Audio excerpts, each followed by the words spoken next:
মানুষ ছিল দুনিয়ার মধ্যে নিকৃষ্ট চরিত্রহীন, খারাপ।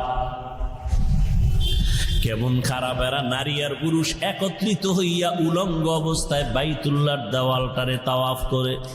কোন পশু জবে করে রক্তগুলো বাইতুল্লাহ দেয়ালে মাখে, মনে করে দেয়ালে মাখলেই বুঝি কোরবানি কবুল হয়ে যাবে। আল্লাহ আয়াত নাজিল করে বললেন, লা ইয়ানালাল্লাহা লুহুমুহা ওয়ালা দিমাউহা ওয়ালাকিন ইয়ানালুহুত তাকওয়া মিনকুম। আরো কত খারাপ!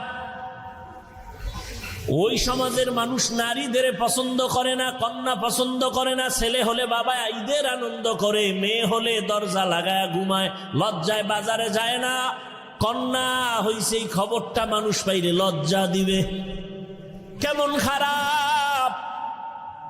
কন্যা বাবা লজ্জায় পড়ে, বহু বাবা কন্যা জিন্দা চাপা দিয়া, পাথর চাপা দিয়া মেরে ফেলেছে বাবা।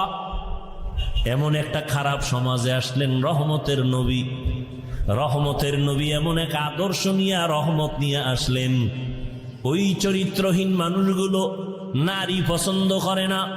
রহমতের নবীকে দিয়া আল্লাহ নারীদের মর্যাদা বাড়ায় দিলেন।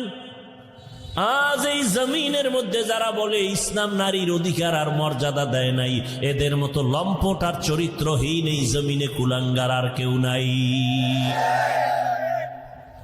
পৃথিবীতে ইসলাম ছাড়া নারীর সম্মান কেউ দেয়নি।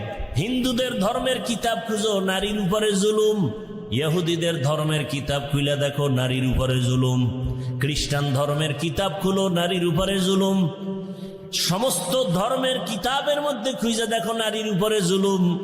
একমাত্র নারীর উপরে ইহসান করেছে শুধু ইনসাফ না, একমাত্র ইসলাম। আমি 2 মিনিটে বলি, ভালো করে খেয়াল করেন।